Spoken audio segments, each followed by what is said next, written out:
Bridges on Air. Tulay sa himpapawid. Panagsanib na puwersa ng PBS Radyo Pilipinas World Service at Commission on Filipinos Overseas. Magsisilbing tulay sa himpapawid para sa Filipino diaspora. Dala ay balita, impormasyon at serbisyo publiko na mag-uugnay sa pamahalaan at OFWs sa iba't ibang panig ng mundo. Bridges on Air.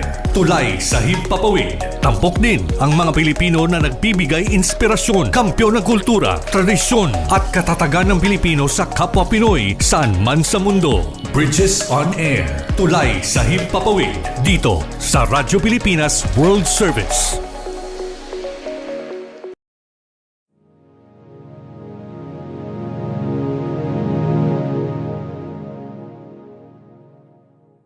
Ang Commission on Filipinos Overseas o CFO ay kinagagalak na itanghal ang Bridges on Air kaakibat ang Radyo Pilipinas World Service. Para sa inyong kaalaman, ang CFO ay ang ahensya ng gobyerno na naatasang siguraduhin ang mga Pilipino saan man sa mundo ay may kaugnayan sa bansang Pilipinas. Nais ng CFO ng ating mga migrante ay kasama natin sa pambansang pag-unlad. Hangad ng CFO ang isang komunidad ng mga kagalang-galang at mahuhusay na Pilipino sa ibayong dagat na makabuluhang nag-aambag sa kapakanan ng bansang kanilang titirahan habang nanatili na matibay ang ugnayang pampolitika, pangkabuhayan at pangkultural sa Pilipinas. Kaya naman po ay nais namin ipakilala ang Bridges on Air, ang programa magbibigay ng boses sa mga Pilipino sa iba't ibang sulok ng mundo upang ibahagi ang kanilang kwento, tagumpay at mga pangarap bilang migrante. Nagpapasalamat po kami sa tulong ng Radyo Pilipinas World Service upang mabigyan ng pagkakataon ating mga kababayan sa ibayong dagat na maging kabalikat natin sa mga usapin at talakayan patungkol sa pabansang kaunlaran. Maraming salamat po. Mabuhay ang migranteng Pilipino. Mabuhay ang bagong Pilipinas.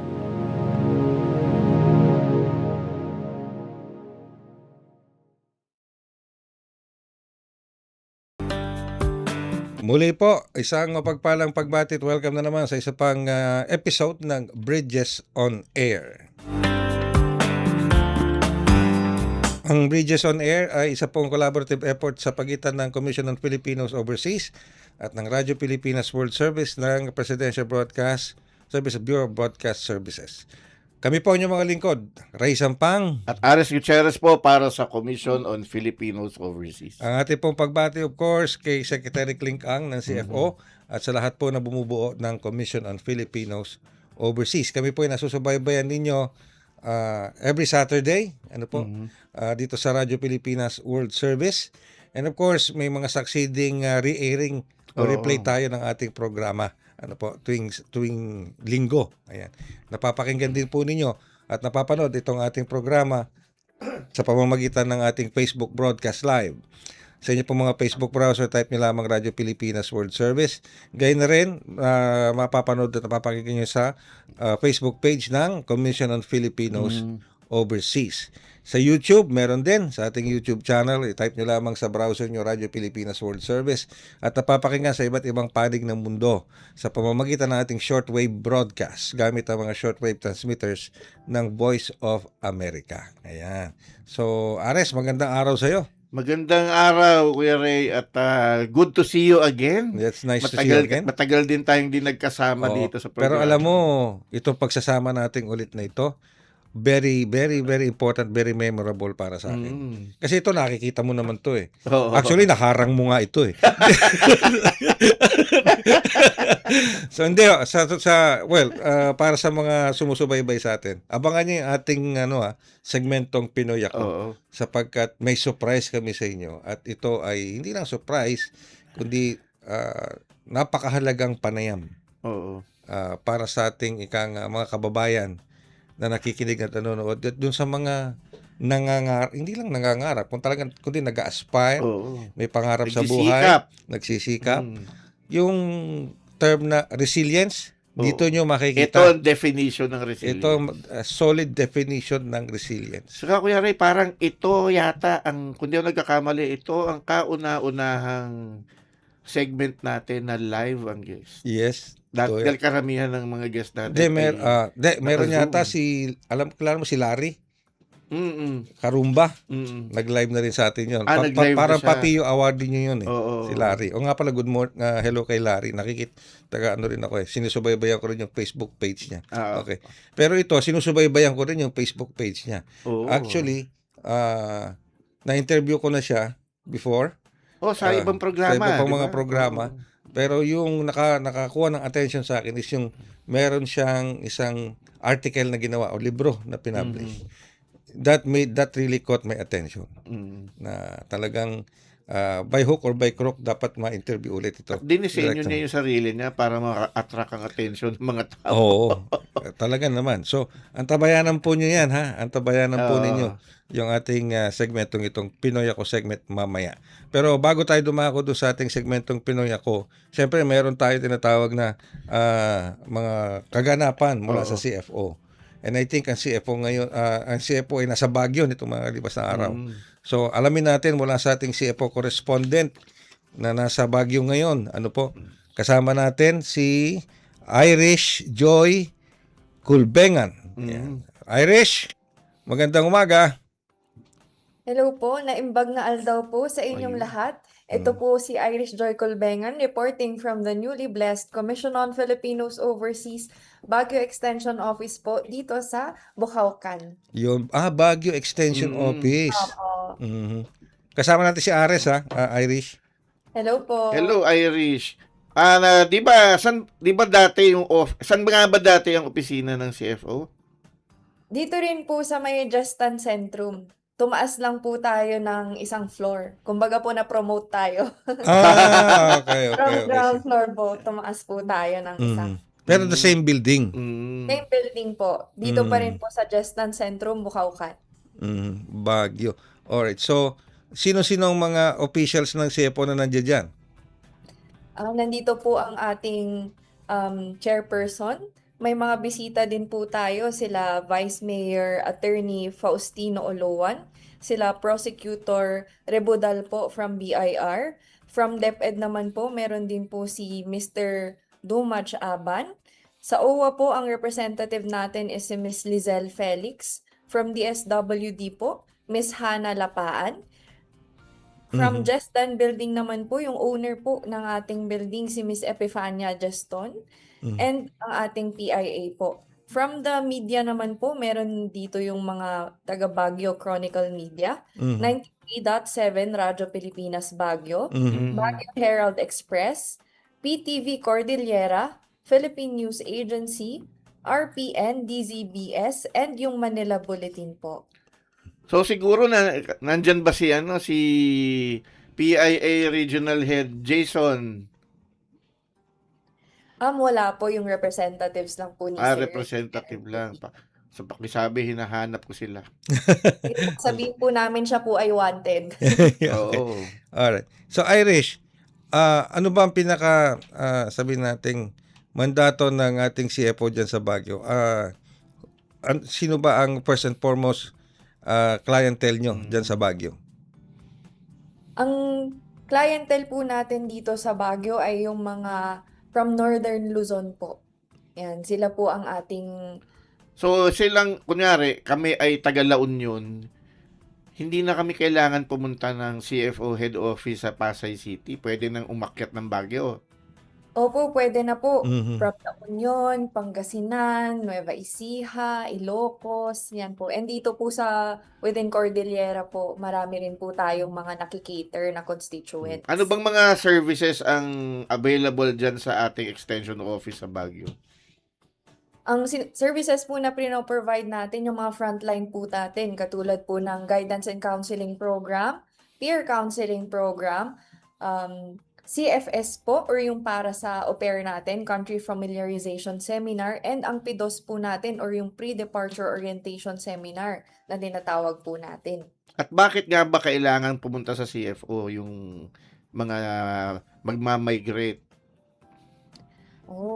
Kaya po sila kailangan pumunta dito sa CFO dahil ang trabaho po ng CFO is to protect and uphold ano ba ang kanilang mga interest, welfare, and yung mga karapatan po nila pagdating sa ibang bansa. And of course, to strengthen pa rin po yung ties nila dito sa atin sa Pilipinas. Pero pag hindi sila pumunta ng CFO at hindi sila makakaalis ng bansa, ganun ba yun? Opo, dahil tayo po ay connected sa e-travel. Kapag wala po silang CFO certificate, ma-offload po sila. Ayun, yun ang Oh, importante. kailangan pala may Kailangan CFO yun. certificate. Kaya lagi nating ini-emphasize Mhm. yun na yung mga magmamigrate, yung mga mag-aasawa ng Aha. foreigners, Mhm. yung magiging ano na doon, yung doon na talaga maninirahan, Yes, permanent residents. Mhm. Okay. Kailangan nilang dumaan ng CFO. So mahalaga pala yan. So ano yan eh? Panlaban din sa human trafficking yan. Oo. 'Di ba, Irish? Opo, isa rin po yun sa ating prevent dito, yung magkaroon po tayo ng mga biktima ng human trafficking at mail order spouse scheme. Mhm. Okay. So ilang taon na ang CFO dyan sa Baguio? 2 years na po. 2 years. Na po tayo dito So within sa the period of 2 years, mga nakailang clientele na kayo? At ano lang, estimate lang. 5,000 Uy! po. Uy, marami Marami rin ha. Mhm. 5,000. Opo. Pero malaking bagay yung may extension office sa iba't Mhm. ibang lugar Mhm. kasi hindi na nila kailangan pumunta dito sa Manila, sa Mhm. Pasay. Yes, oo. At medyo mahirap Malayo din. yun ha. Medyo Malayo yun. mahirap din. Oo, malayo. Kasi dati yung ibang mga nagbabiyahe galing Mindanao pupunta pa dito. Oo nga. Pero yun lang ang para lang i-comply yung requirements. Yung requirements. Ngayon, pwede na sa Meron na kayo sa Mindanao, di meron ba? na sa Cagayan de Oro, Mhm. meron na sa Cebu, Mhm. meron na sa Sa Visayas. sa Cebu. Sa Cebu, Ang nga pala. Visayas. Southern Luzon. Dito pa rin siya sa head office pupunta. Meron okay. na sa Clark. Mhm. So hopefully meron pang mga buksang ibang extension offices Mhm. kasi ang mga migrants naman ang mga travelers naman natin ay all over the country nang Mhm. gagaling. So, Baguio, saan ulit sa Baguio? Exact location, Irish? Dito po sa Gestan Centrum Building po, Bukaucan Road, Baguio City. Ano Mhm. ba ang pinaka prominenteng landmark diyan sa malapit sa opisina natin? Katabi po natin yung Pine Breeze. Mhm. Okay. Opo. Yung Nasa Pine Breeze, city proper ba yan? hindi po eh. Medyo malayo po siya. konti. Lalabas ka ng city Oo. proper. Pero madali naman pong pumunta kapag meron tayong taxi din. Yan, oo. Kasi balak namin pumanik ni Ares sa Oo. Baguio itong mga susunod na linggo. Kita Dadaan po kami kasi dyan. Marami kaming pakape. Oo, ang daming kape doon. Mayaman po ang Baguio sa pakape. Lang po na bumisita dito. Oo. Okay, sige. Well, so sa ngayon may mga activities pa tayo na nakalatag for CFO Baguio, Irish? Si Secretary, di ba, nandyan ngayon? Ay, opo, andito po siya So, ngayon. anong activity si Secretary dyan sa Baguio bukod dun sa pagbukas ng ating extension office? Bukod po sa pagbukas ng mga extension offices po, ay ng ating blessing, binisita po rin natin ang St. Louis University, ang University of Baguio. Mhm. Mamaya po, pupunta tayo sa Helping Hands, Healing Hearts. And then, bibisitahin din po ang University of the Cordilleras tomorrow. Ayun, okay. Bakit naman kayo pumupunta sa schools? Para po magkaroon tayo ng Memorandum of Understanding para po sa ating mga constituents po.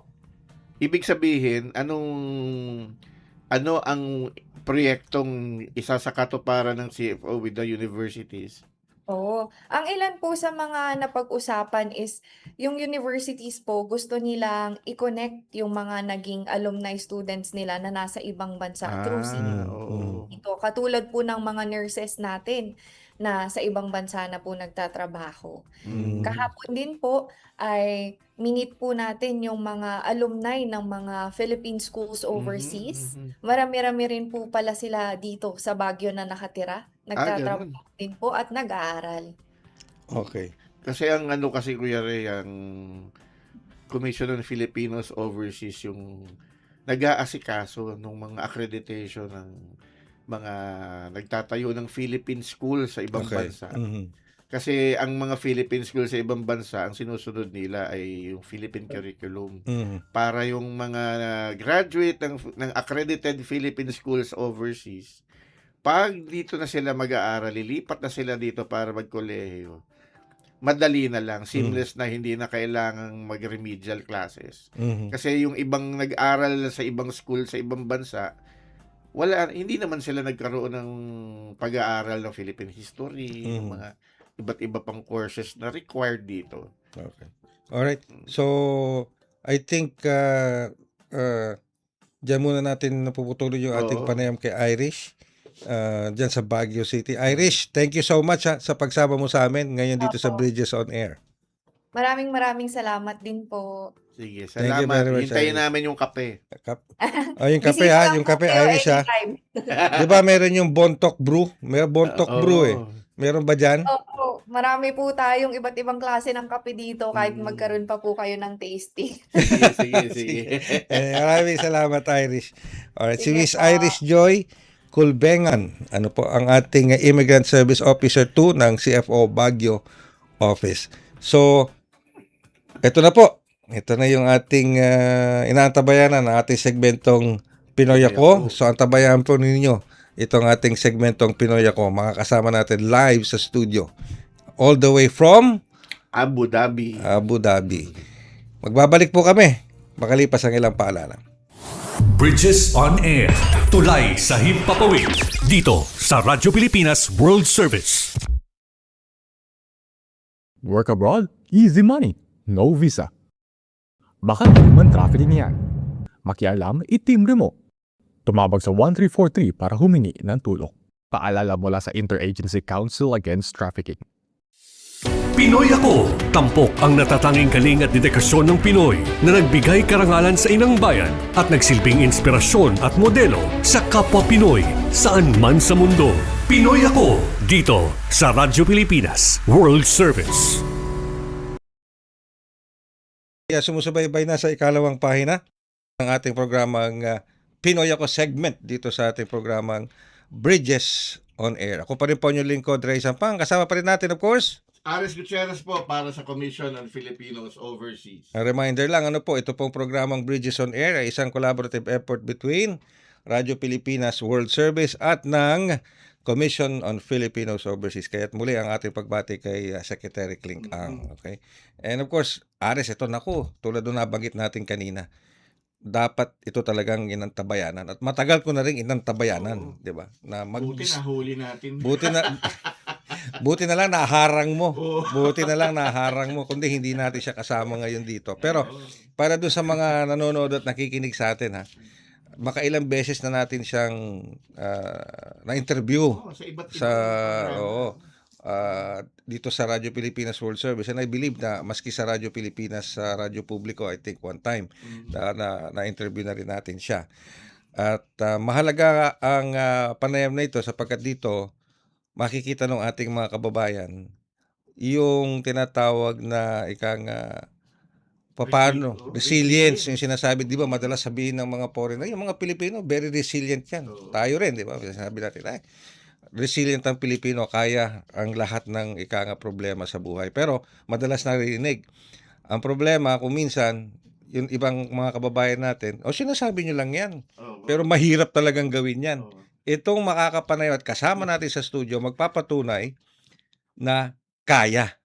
At ito, yung kwento ng buhay ng ating guest Mm. ay pang teleserye.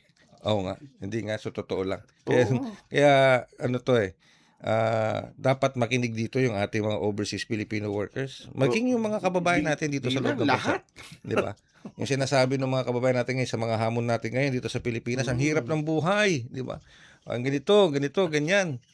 Ito ho, ewan ko lang Kung may hihirap pa sa dinaanan. Kung may hihirap pa sa dinaanan nito. Di ba? Ako, kanina pinakikinggan ko siya, alam mo, nanliliit ako eh. Kasi minsan, nagkakaroon lang ako ng problema very minor. Sabi ko, hirap naman nito. Sabi, ito pala, iba eh. Iba ang pinagdaanan nito. Okay, iba ang pinagdaanan niya. So, wag na nating patagalin, Oo. Ares, sapagkat alam kong napakahalaga nitong ating panayam na ito. And O, tama-tama itong segment na to. Pwede hiniram mo lang sabihin. natin yung oras niya eh. Kasi talaga masasabi mong, pagkatapos mo siyang mapakinggan, masasabi mong, oo nga, Pinoy ako. Di ba? Oo, Nasasabi, di ba? Tama. Alright, makakasama po natin live sa ating studio. Of course, tulong na rin ni Sir Ares. Nakasama natin siya ngayon. Naharang. Oo. Sa airport pa lang. Airport pa lang. Papunta pa lang ng Pilipinas. Oo. Buti na naharang mo. Mag-guest ka sa Oo. World Service, ha? Baka mamaya, in-interview ko na siya, nandun na siya. Yung pala, nandito lang pala siya. Okay, kasama na po natin sa loob ng studio. Ares, would you please introduce our live studio guest? Ang ating panauhin ngayong araw ng Sabado ay Tubong Samar.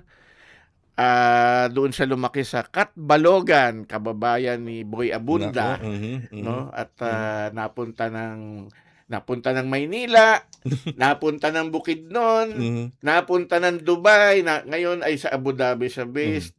Siya ay isang edukador, isang manunulat, isang hindi lang basta-basta edukador, world class na educator. Siya po ay si Dr. Rex D. Bacara. Yan. Magandang araw. Magandang araw. Dr. Rex, and it's nice to see you in person. Mas maganda po kayo sa araw. Mabuti, Sir Ray at saka Sir Ares. Magandang araw po sa inyong lahat. At talaga naman nagagalak ako na nandito ako ngayon at nakita ko kayo physically. Siguro Nasa sabi studio direct, na siya. sabi siguro ni Rex, iba naman pala itsura niyo sa personal eh. Mas bata ako, mas bata. Okay, pero ito, nagtatawanan tayo ngayon. Masaya tayo. Pero itong mga susunod na mga tanong natin kay Director Rex, hinanyiya ko, ulit ang sinabi ko kanina, pakinggan yung mabuti. At himayin yung mabuti. Lalo na sa mga kabataan natin ngayon. No? Yung mga yung youth natin, yung mga younger generation natin, lalo na yung mga nasa ibang bansa, makinig kayo, pakinggan nyo to. Okay. All right. Pero before we proceed, Director Rex, what brings you to the Philippines ba? Bakit ka nandito? Nagbabakasyon ka lang ba? Natsyempuhan ka lang ba talaga? Yeah, usually bakasyon. Kasi yung break namin sa UAE, Vacation August. Pero ang ginagawa ko, umuwi talaga ako ng Pilipinas. Tapos nagpupunta ako sa mga probinsya para magbigay ng mga talks. Ang tinatarget ko, ito yung mga eskwelahan na nasa probinsya na walang access sa global education. Kumbaga walang funds. Usually dinidecline ko na yung Manila kasi may marami silang pera para ma-access yun. Pupunta akong Mindanao, nagpupunta akong Visayas sa probinsya ko. Tapos pumupunta ako sa mga baryo-baryo na kung saan nagbibigay ako ng training sa mga faculty members, leadership training para sa mga estudyante. Yun ang tinatarget ko pag nandito ako. Ay, hindi bakasyon yun. Trabaho. So, passion ko teaching. Yan, So, yung yan. bakasyon ko, Oo. yun talaga. Yun. Pag wala ka talagang passion sa teaching, Oo. ang habol mo lang diploma, bali wala yung kurso no. Kaya naman natatawag siyang world class dahil hindi lang siya dito.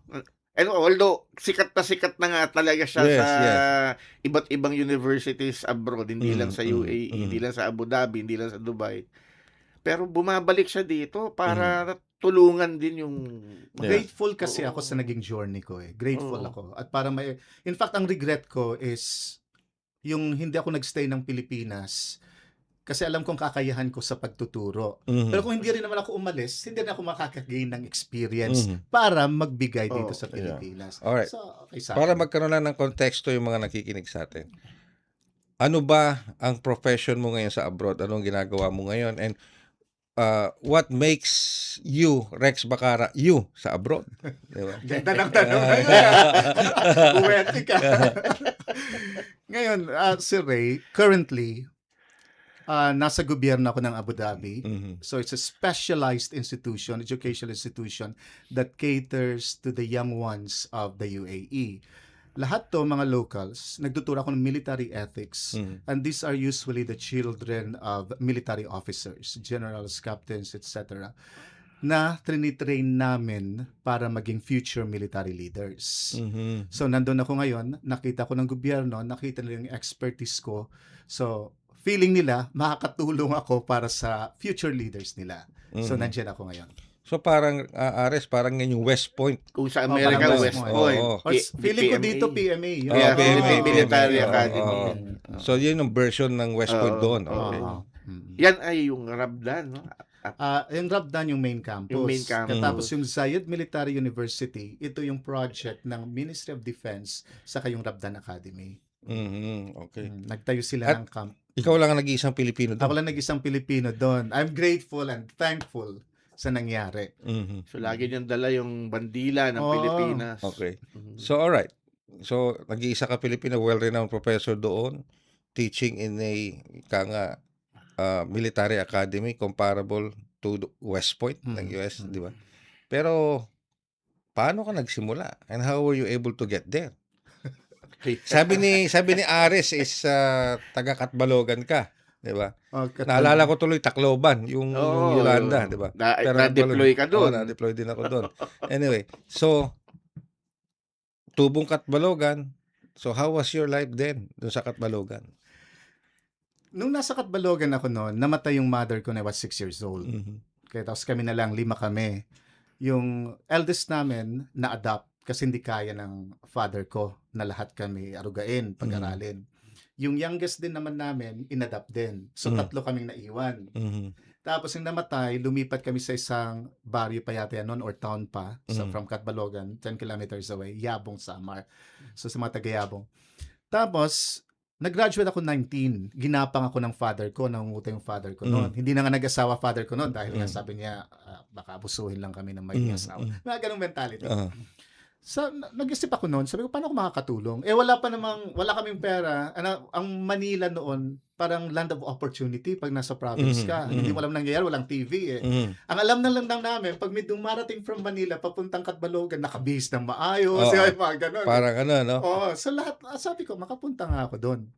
So with a little money na binigay ng father ko, tapos yung watch niya, hindi mahal na watch of course, pumunta ako dito. Tapos nag-bunk bed ako.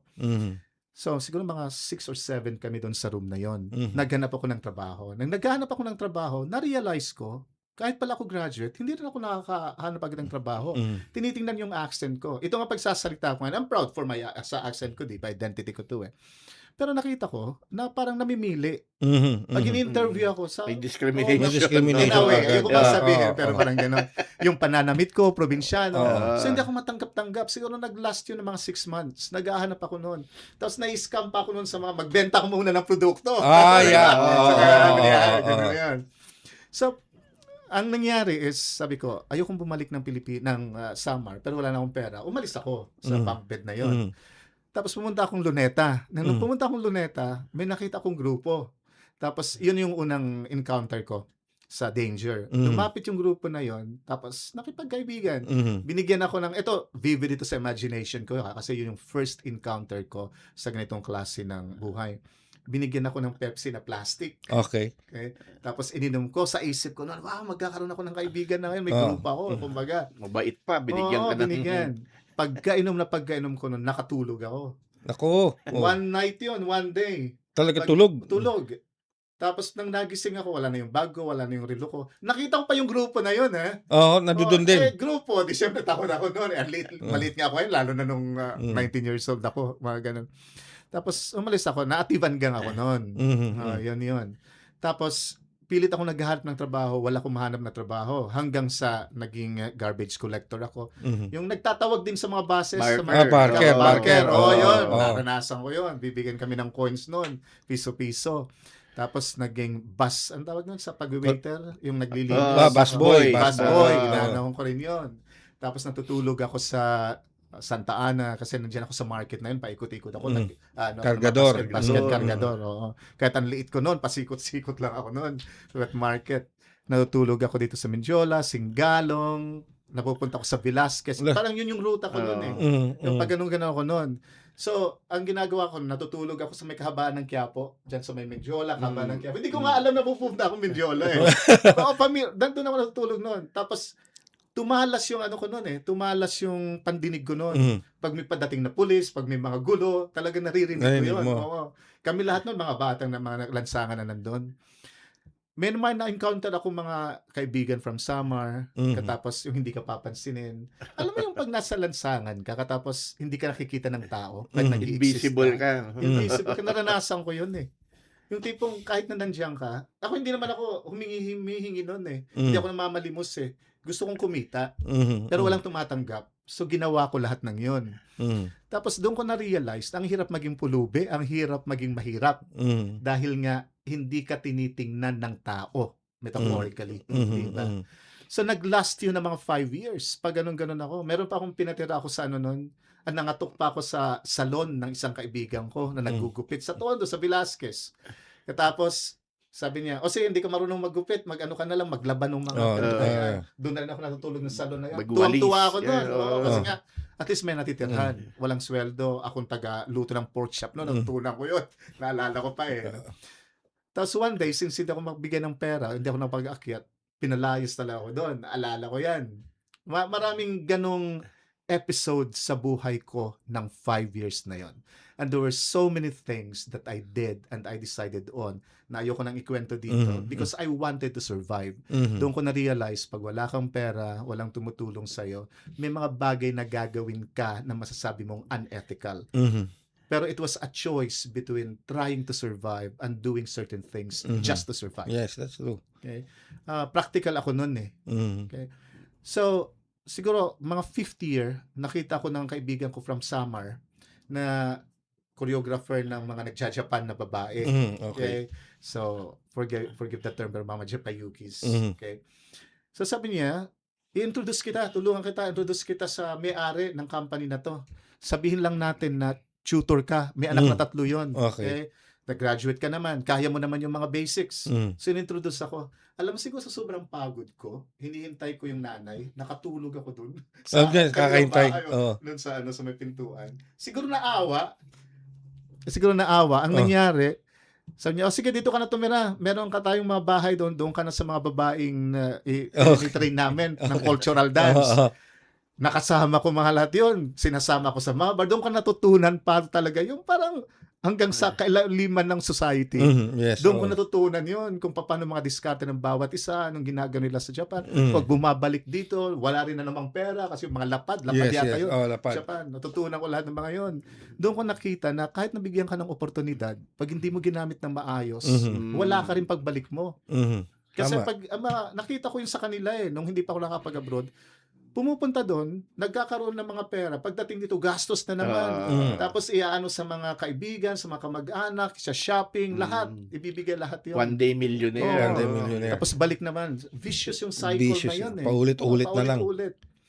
Tapos finally, for some reason, I became very, very religious. I woke up one morning, gusto kong nagbabasa ng lives ng saints. Mhm. Saint Ba- Teresa of Avila, Saint Teresa of Child Jesus, Saint Francis of Sales, lahat niyan binabasa ko.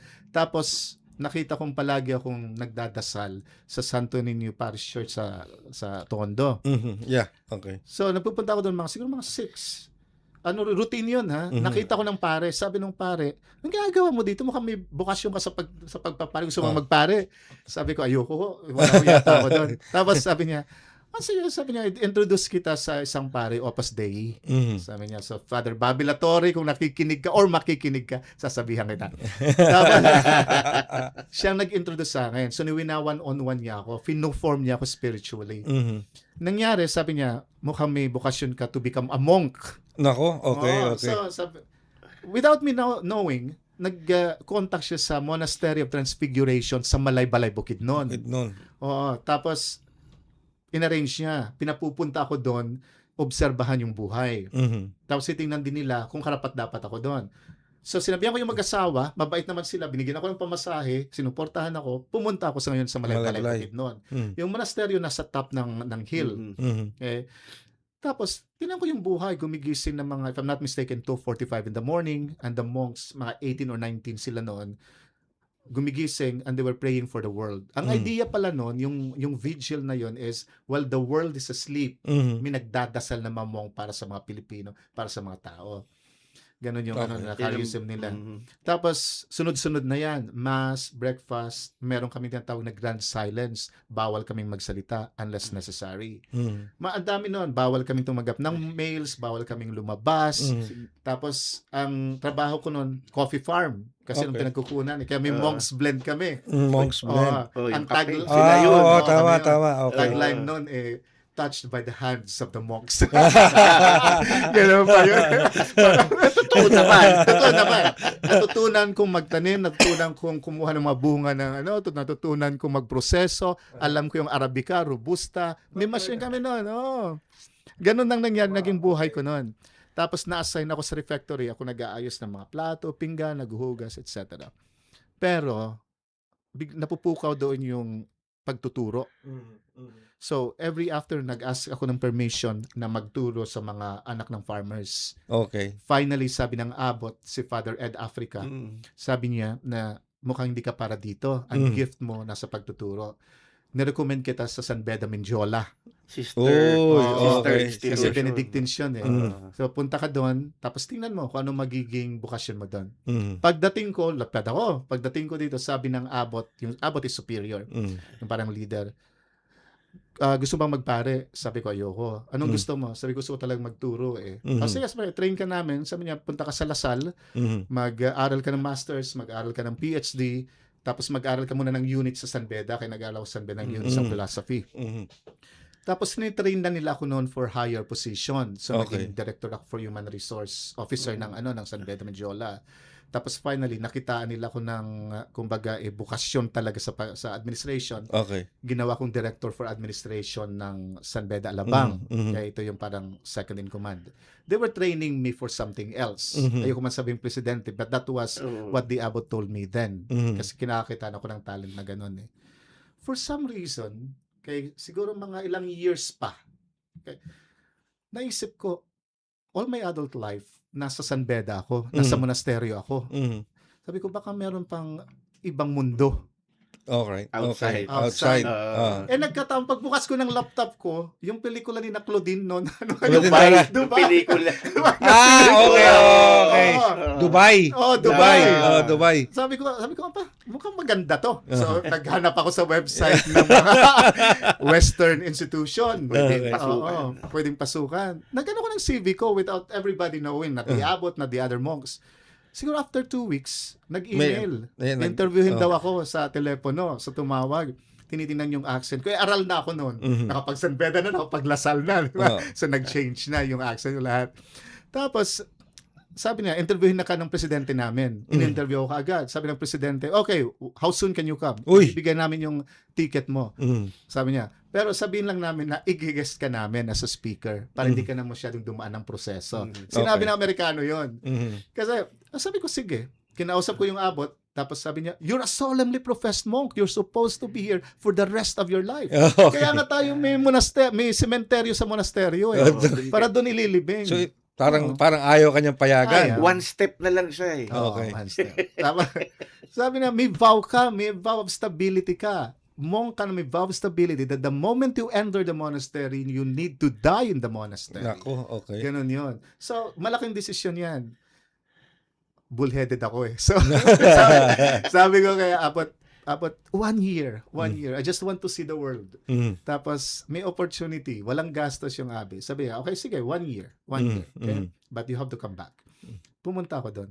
Nagustuhan ko ngayon. Pero takot ako noon. Kasi nga, nakita ko na walang professors, teachers na nagsusurvive really, in quotations, sa UAE. In the sense that ang mga Pilipino doon nasa services, waiters, staff, secretaries, nurses, engineers, mangilan-ngilan. Pero karamihan nasa services. You know what I realized? Yung mga professionals natin, like kagaya mga teachers, etc., nasa West.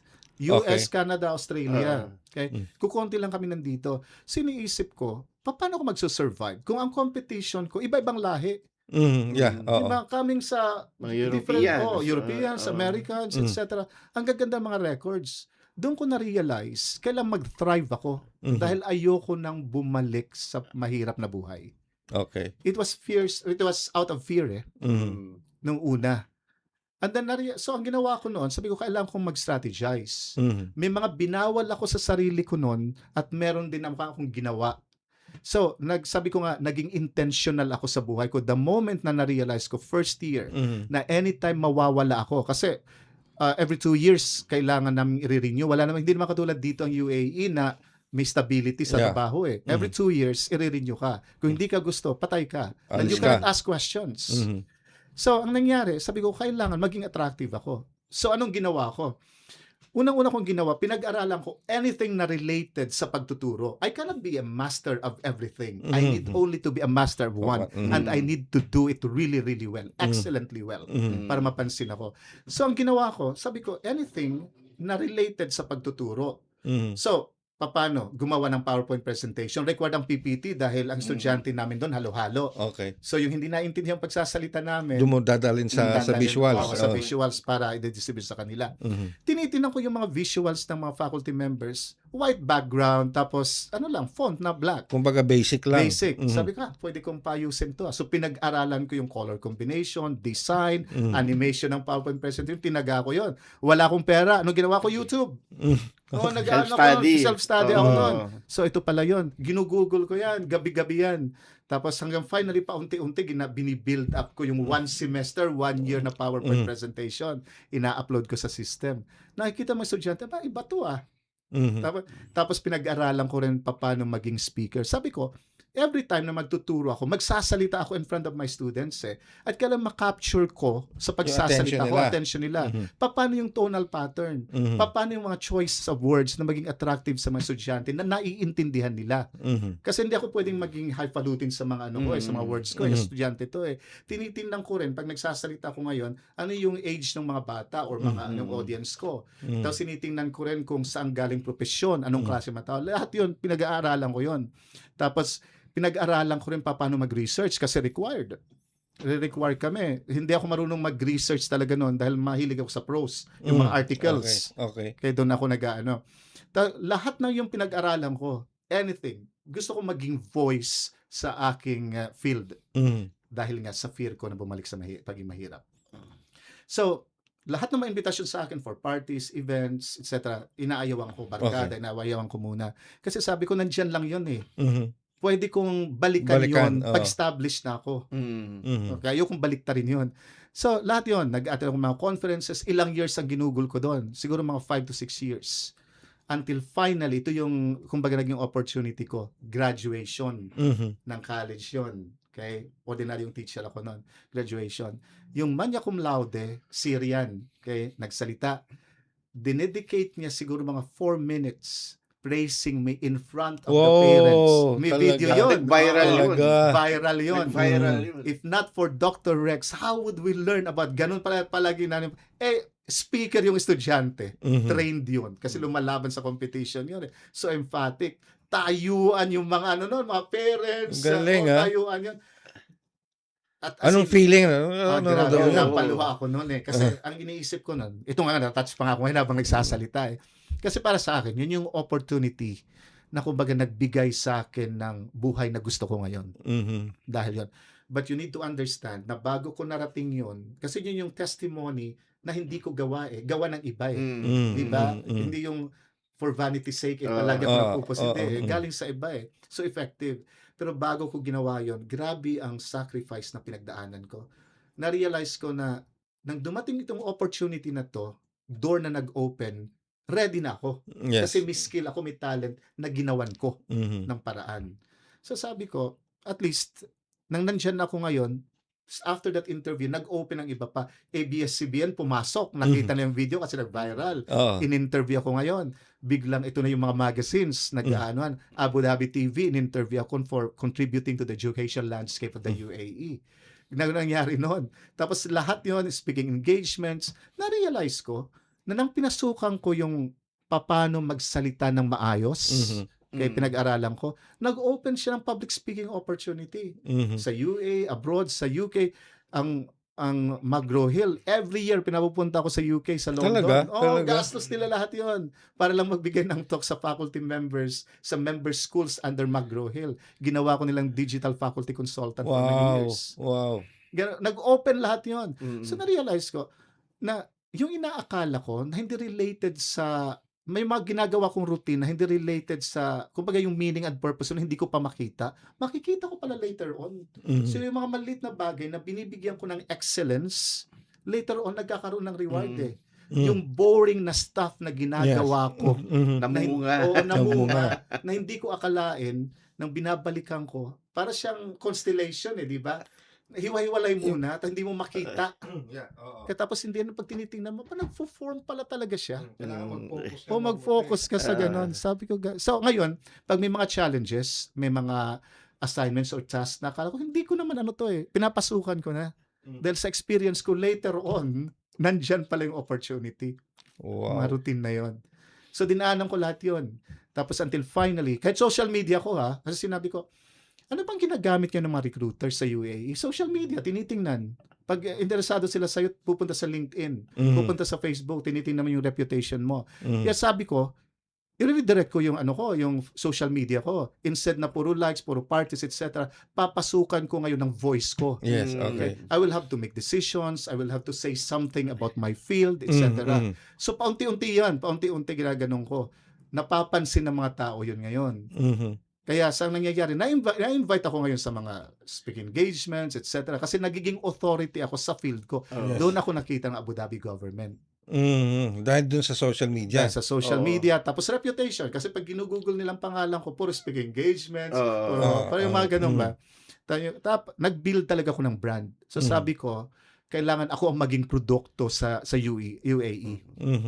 Kaya hindi ako kakapit. Kasi yun lang kailangan ko i-sell ko ang sarili ko para hindi lang mag-survive kundi para mag-thrive dahil sa pinanggalingan kong poverty. Yun ang nag-push sa akin talaga noon So ayun, nakita ko ng government, sabi niya, we're interested in hiring you. Sabi ko, ay hindi, okay na po ako sa Australian University kasi nag-dean na ako kumbaga na ko na. Tapos sabi niya, tingnan mo lang. Sabi ko, paano ako makakaalis sa kung interesado? Wala silang sinasabi kung anong background, anong institution Okay. Galing ako Dubai Tapos mapapa-Abu Dhabi, doon American papatirahin. College siya sa Dubai. Tapos okay na rin naman ako. Tapos sabi niya, pero kung gusto mo, ka lang namin. Pwede ka bang ma-interview lang? Explore mo lang. Ma-interview. Unang interview siya muna, tapos sinasabi lang niya kung anong expectation, magtuturo ka, etc. Tinanong din ako. After nun, pwede ka bang ma-interview after a week? So ngayon, nandoon na panel na yung interview. Wow! Curious ako Military, local, British, panel yon. Mga tinatanong sa akin kung may war, anong masasabi? Mga ganun na, mga practical na situations. Alam mo, sanay na naman ako sa interview noon, pero pawis na pawis talaga ako. Pawis ako noon. Tapos, hindi ko alam kung makukuha ako noon Kasi nakita ko sa klase nag-i-interview, na sabi ko, mukhang magandang opportunity to Mga December, siguro, July ako in-interview noon. Radio silent sila for the whole time. December, nag-message. Sabi niya, let's move forward. Yung sister ko sa Samar, tumawag between those months. Sabi niya, may mga nagtatanong tungkol sa'yo dito. Para sinisi-CI ka. CCI. Sabi ko, ano kayang job to? Tapos, finally, sabi niya, interesado kami sa'yo. Punta ka dito sa government hospital for your examination. Ganon yan okay ba? Sabi, hindi ka po pwedeng basta kung saan lang hospital. Sabi ko, sensitive yata itong position na to Tapos anyway, sinubmit ko, nagdadalawang isip pa rin ako kasi hindi ko alam kung saan pupunta Tapos sabi niya, okay, para hindi ka na mag-alanganin, ito yung kontrata, basahin mo lang, bigyan mo one night. Nakita ko, lahat ng trips mo business class. Lahat ng business. Pauwi dito sa Pilipinas, sa kabisa. Hindi pa ako nakakasakay ng business class. Tapos lahat ng conferences, lahat ng isusupport nila. At tiningnan ko, sa laki ng sweldo. Siguro quadruple yata ng current salary ko sa Dubai. Ito lang masasabi ko without revealing it. Okay? Because I wanted you to know na ang UAE susuportahan anyone na alam nilang makakatulong sa bansa nila. Okay? Siguro, pagdalawahin mo pa yung sweldo ng presidente ng university dito sa Pilipinas. Hindi pa rin kasya sa sinusweldo Medyo ordinaryong teacher lang ako doon. Ng presidente ng mayamang dito. Ganon sila magbigay, plus bonuses. Alam mo kung bakit? Dahil yung position is so sensitive na inaalala nila yung leadership nila. May vision ang leadership nila eh. Ito yung Tama. mga susunod na henerasyon. Kunin natin yung the best. So, And I'm saying nag-i-invest that. talaga sila Nag-invest sa... sila ng talent. Oo. Yung colleagues ko from King's College, from Stanford, top universities in the world, Mhm. paano nila ma-entice pumunta dito yon? Imbitahin nila. Isa sa mga pamilya, binigyan ng golden visas. Lahat sila. Lahat yon, pati pamilya. Mga anak nun, pinag-aaral hanggang college. Pumunta dito. Kaya it's an offer that you cannot refuse. Oh, you cannot talaga. refuse. Ang sa akin, naging practical ako nun. Kung hindi ko pa tatanggapin to, nandito ako para kumita ng pera para sa retirement ko, para magkaroon ng opportunity, tanggapin ko na. Yes, naman, tinanggap naman. Pero every 2 years yan, yun yung risk nun, every 2 years. Mhm. Ang KPI namin mataas. Kailangan namin mag-produce ng 2 research paper na Wow. highest yung ranking. Scopus Index. Alam ng mga academic institution Oh. yan, dito na nakikinig. Mhm. Ranking 1, ang hirap makakuha niyan. San Beda, ang hirap na nakakuha ng rank 1 na Scopus. Pero, binibigyan kami ng support. Lahat ng pera, lahat ng ano. Pag na-meet mo yung KPI, bibigyan ka sa pera natin, ha? Almost 1 million. Uy, Ganon sila sa pera natin. Of Oo. course. Ganon sila. Dito, pambili ng material pang turo. Hirap na hirap ang mga teacher Oo. natin. malayo. Pero yun ang sinasabi ko, na talagang full support sa education. Yes. Mhm. Ang mga estudyante namin doon, pupunta sila, provided lang. Ito yung estudyante namin, 14 lang sila sa klase ko. Lahat yan naka-military uniform. As in, ano talaga pag Talagang naglalakad? nagka-cadence pa yan. Nagka-cadence pa mga yan. As in, military talaga. Hindi nga kami makapasok doon kaagad-agad. Sinusundo kami ng bus, tapos hanggang gate lang, susundin kami ng another bus, hanggang doon naman sa Grabe yung loob. security doon. Oh, security. Tapos lahat nun may mga camera sa classroom. Pero makikita mo yung gaano ka premium yung education nila. Yung attendance namin, hindi na kami Wala nang ledger. wala. Pagpasok ng estudyante, nasa system na ng classroom. Parang binarcode na yung estudyante. Pero kahit kami, Sarabdan, yung main campus namin, pasok kami sa gate, ano talaga? Facial scan. recognition na facial lang. recognition. Wala kami attendance. Eh Ganun dito, sila. dito yung ating time, Pag nakakita niya yung ano doon, yung bandy clock. yung bandy clock na, Diyos ko, panahon pa yata ng Cold War. So, nandyan ako ngayon. So, lahat ng knowledge na yon na grateful, I'm very thankful to UAE, by the way. Okay? Lahat ng knowledge na binigay, lahat ng researches na hindi ko makakamit kung hindi dahil sa kanila. So, nang nakita ko yon, pag umuwi ako sa Pilipinas ng August, nagpupunta lang ako sa probinsya. Yun ang philosophy ko.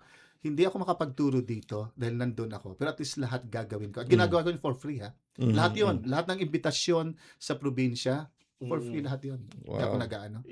So, hindi katulad nung iba na umasenso na sa abroad. Wala na. Nakalimutan Ano na yung na, pinanggalingan. magyayabang na lang yan doon. Oo. No?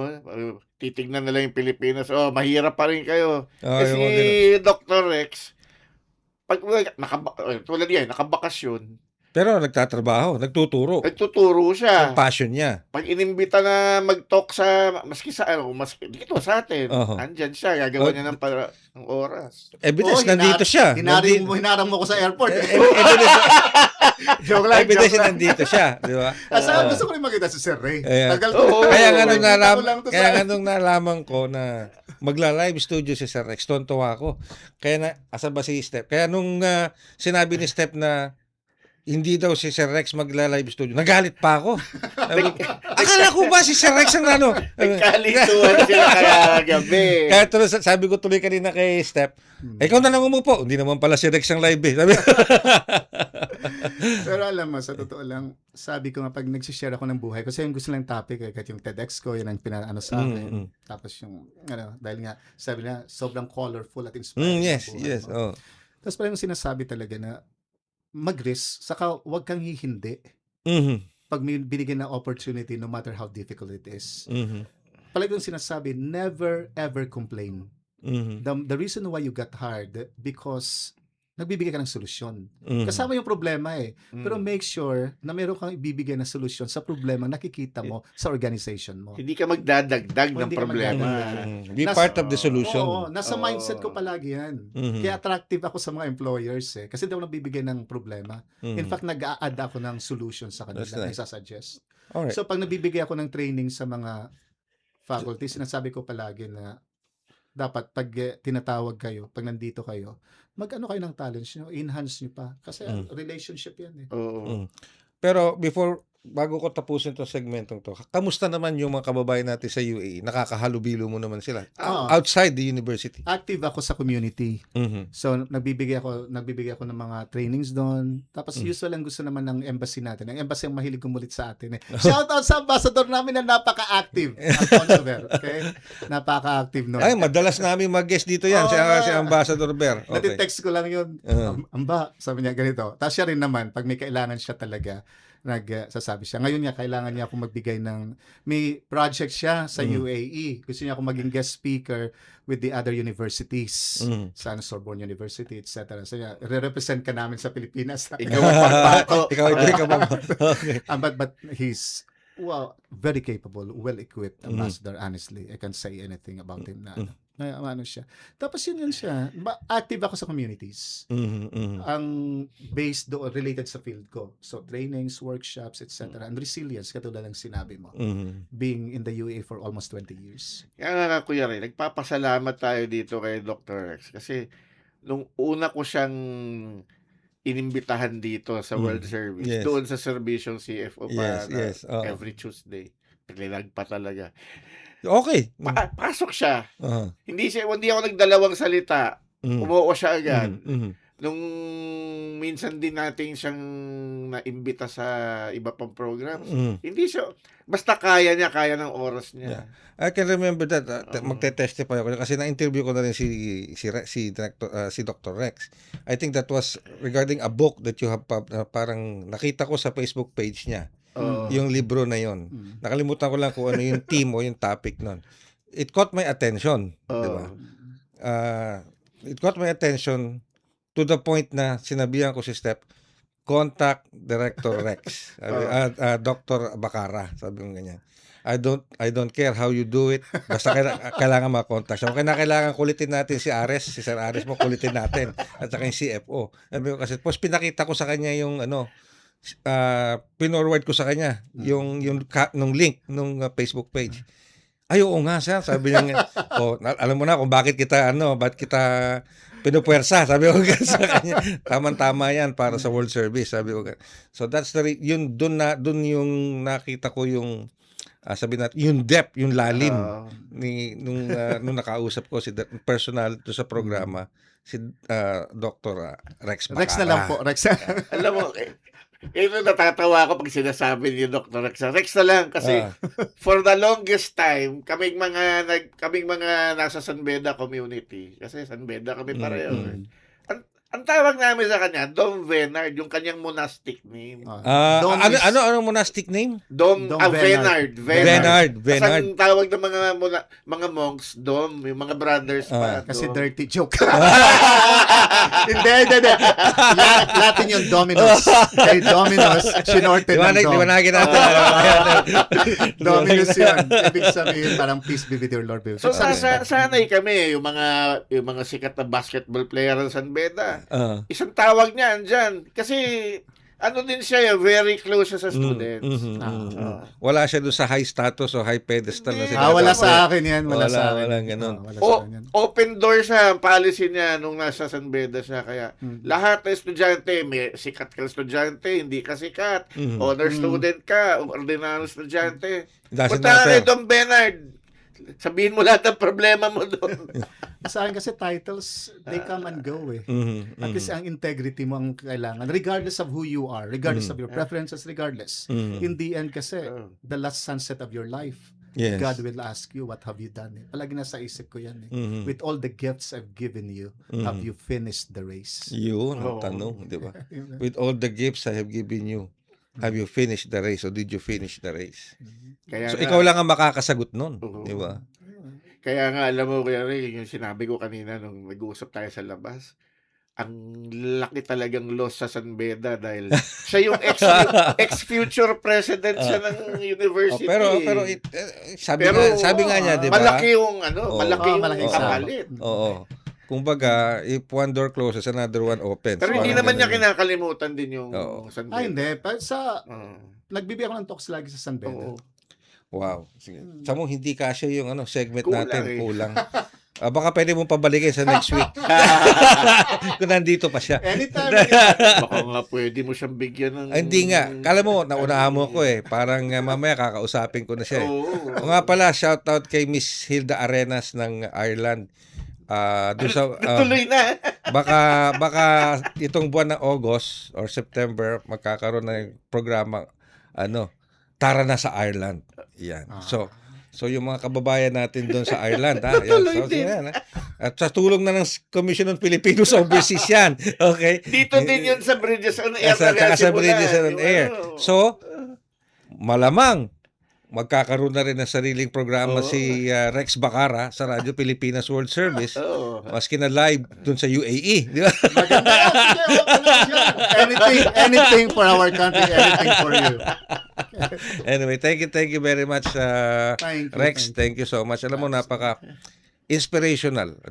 Siguro, narinig tayo, napapanood tayo, narinig tayo, tatawanan tayo. Pero masaya tayo dahil sa hindi dahil sa dahil natatawa kami, 'di ba? We're laughing at the story. We're laughing because we're laughing because we're happy na nandito ka and you're sharing your experience, what you have learned and imparting at saka yung ginagawa mo para sa ating mga kababayan despite the fact na actually you don't have to do it anymore kung tutuusin eh. Pero you're doing it anyway, 'di ba? Na lagi nga pag lagi ako may napapanayam, Aris, ewan ko, lagi nakatutok minsan sa programa ko to eh. Lalo na nasa kabila ako. Pag may mga high profile interviews ako, lagi kong tinatanong, sir, ma'am, graduate ka na ng ganito, nag-a-abroad ka na. Bakit mo pa ginagawa yan? Di ba? You could have lived an easy life already. Hindi mo na, wala ka na sakit ng ulo, ganito. Ba't mo pa ginagawa yan? So, ganun din ang huling tanong ko sa'yo. Why? I find happiness, meaning, and purpose sa ginagawa ko. And I think despite of material things that I have and achieved, yung happiness ko nandoon sa passion ng pagtuturo. At since grateful ako sa binigay na excellence ng Diyos sa akin, kasi lahat bigay niya I needed to give it back, to give opportunities to people na kung saan ako nanggaling din. Alam ko paano maging mahirap. Alam ko paano gustong mag-survive ng tao. Alam ko yung pinagdaanan ko dito sa Manila. Sa kasuluk-sulukan ng Santa Ana Mendiola, Velasquez. Alam ko yon. Alam ko na hindi nakakatuwang manghingi. Ang hiya, yung sama ng loob sa mga nagbitray sa'yo. Alam ko lahat yun eh. Alam ko ang pinagdadaanan yun. Ngayon na may narating ako, ngayon na nabigyan ako ng magandang edukasyon, ng means para mag-serve, gagawin ko para sa, hindi lang sa Pilipino, kundi para sa mga tao in general. Ares? Para wala ka nang masabi Wala talaga. nga, wala Pero meron lang ako isang ipapagawa kay Dr. Rex. Please address your fellow Warais. At ito'y nakakarating sa ating... Yeah. Nakakarating, malakas ang signal natin sa Region 8. Ang mga taga-Katbalogan, mga taga-Sama. Di na ako! I just want to say, damo nga salamat kay proud good ako nga taga-Samar ako. Proud good ako taga-Katbalogan ako. Ang mga kasangkayan ko, mga kabugtuan, kapaturan nga aada, aanhi ako yan na dahil tungodhan iyo god paghigugma para akon. Ginsuportahan ako niyo han pagkani ko Manila pagpunta abroad. So, mabalik ako August 5 dida. August I will be 5. there again August 5, okay? And I will enjoy again going back to memories han akon pagkabata. Damo nga salamat.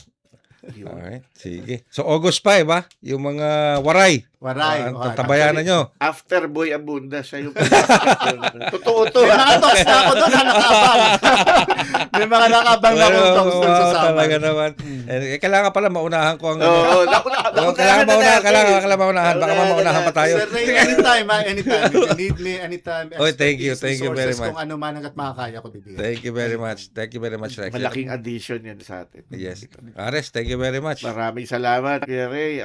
It's indeed a very, very Oo. inspiring episode today. Mm. Itong ating Bridges on Air, especially this segment. Masasabi mo nga, anong title ng segment natin? Pinoy ako. Parang masasabi mo nga sa sarili mo na, talagang Oo. Pinoy ako. Oo. Di ba? Dahil kay Rex Bacara.